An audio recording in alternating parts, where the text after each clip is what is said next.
Imagine um país onde 90% dos homens adultos foram mortos em menos de 6 anos. Não estou falando de ficção científica. Não estou falando de um vírus. Estou falando de uma guerra que aconteceu aqui, na América do Sul, e que quase apagou uma nação inteira do mapa. E o Brasil estava no meio disso tudo. A questão é, quem realmente foi o vilão dessa história? Porque dependendo de quem você perguntar, a resposta muda completamente. Fica até o final, porque o que você vai descobrir vai mudar a forma como você enxerga essa guerra para sempre. Bem-vindo ao canal Histórias Contadas. Hoje você irá saber mais sobre a Guerra do Paraguai. Ponto 1. Quem eram os jogadores? Para entender essa guerra, você precisa conhecer os personagens. De um lado, o Paraguai. Um país pequeno, sem saída para o mar, governado por um homem chamado Francisco Solano Lopes, um líder que se achava o Napoleão da América do Sul, literalmente. Ele até se vestia como Napoleão. Solano Lopes tinha modernizado o Paraguai de um jeito que impressionava. Estradas de ferro, telégrafos, indústria. O país era praticamente autossuficiente e tinha um exército de verdade. Do outro lado, o Brasil, o império de Dom Pedro II, um gigante sonolento, cheio de contradições, ainda escravocrata, ainda monarquia, uma potência que tentava se firmar como a grande liderança da América do Sul. Aí você tinha a Argentina, recém-unificada, tentando se estabelecer como potência regional. E o Uruguai, um país minúsculo, espremido entre dois gigantes, com uma política interna, uma bagunça total. Esses 4 países, um palco e uma faísca que estava prestes a explodir. Ponto 2. A decisão mais insana da história. 1864. O Uruguai está em guerra civil. O partido que Solano Lopes apoiava estava perdendo. O Brasil resolve intervir militarmente para apoiar o lado oposto. Solano Lopes fica furioso. Mas aqui vem a parte que você não vai acreditar. Para atacar o Brasil, o Paraguai precisava passar pela Argentina. Lopes pediu autorização ao governo argentino para atravessar o território. A Argentina negou. E sabe o que ele fez? Ele invadiu a Argentina do mesmo jeito.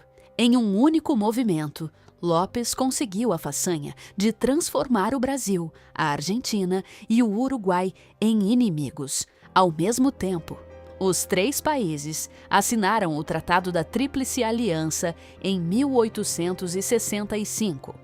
Um acordo de guerra que, entre outras coisas, previa dividir o Paraguai entre Brasil e Argentina após a vitória. Era Paraguai contra o mundo, e Solano Lopes achou que ia ganhar. Ponto 3. Sangue, lama e heroísmo. O que veio depois foi uma das guerras mais brutais que a América Latina já viu. No começo, o Paraguai chocou a todos. As tropas de Lopes eram disciplinadas, fanáticas, corajosas. Elas avançaram pelo Rio Grande do Sul, chegaram até a Argentina. Por um momento, pareceu que talvez o louco tivesse razão, mas a Tríplice Aliança era grande demais. A Batalha do Riachuelo, em junho de 1865, destruiu a Marinha Paraguaia em algumas horas. Sem o rio, sem mobilidade, sem suprimentos vindos pelo mar, o Paraguai começou a sangrar. Mas aí vem algo que a história oficial raramente conta. O Brasil não estava preparado para essa guerra. O exército imperial era uma piada. Dom Pedro II teve que recorrer aos voluntários da pátria, civis que foram alistados às pressas. E quando não bastou, libertou escravos em troca de que eles lutassem. Pense nisso. O Brasil mandou homens escravizados para lutar por um império que os escravizava. E mesmo assim, a guerra se arrastou por anos, porque o Paraguai não capitulava. Ponto 4. Quando crianças foram à guerra. Depois de anos de guerra, o Paraguai estava destruído.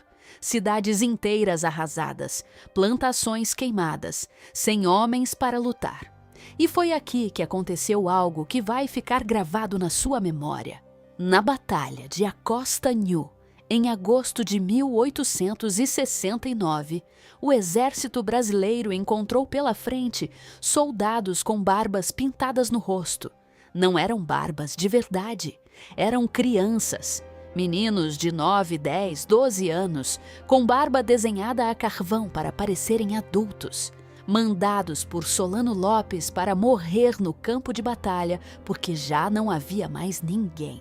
Essa batalha ficou conhecida no Paraguai como o Dia das Crianças. E não é um dia de celebração, é um dia de luto nacional. No Brasil, essa batalha gerou debate até hoje, porque o exército brasileiro avançou e as crianças morreram. Não existe resposta fácil para isso. Só existe o peso da história. Ponto 5. A perseguição e a morte de Lopes. Com Assunção, a capital tomada pelos aliados em janeiro de 1869, a guerra devia ter acabado. Mas Solano Lopes fugiu para o interior. Continuou lutando, com um punhado de homens, com mulheres que pegaram em armas, com o que sobrou do Paraguai. Por meses, o exército brasileiro caçou Lopes pelas selvas do norte, até que em março de 1870, nas margens do rio Aquidabã, cercados sem saída, Solano Lopes disse a frase que se tornaria lendária no Paraguai: "Morro com minha pátria." E morreu. A guerra tinha acabado. E o Paraguai estava destruído. Estima-se que o país perdeu entre 60% e 70% da sua população total. Entre os homens adultos, alguns historiadores falam em 90% de mortalidade. Nações inteiras demoram séculos para se recuperar de algo assim. O final. E quem foi o vilão? Então, voltamos à pergunta do início. Quem foi o vilão? No Brasil, por muito tempo, Solano Lopes foi pintado como um tirano louco que destruiu o próprio povo por megalomania. No Paraguai, ele é herói nacional. Um homem que lutou até o fim pela soberania do seu país contra potências muito maiores. Tem quem diga que os verdadeiros vilões foram os ingleses, que financiaram a guerra para abrir o mercado fechado do Paraguai ao capital estrangeiro. Uma tese polêmica, contestada por muitos historiadores, mas que ainda circula. Tem quem diga que foi Dom Pedro II, que foi a Argentina, que foi o próprio Lopes. A verdade, como sempre na história, é mais complicada do que qualquer resposta simples.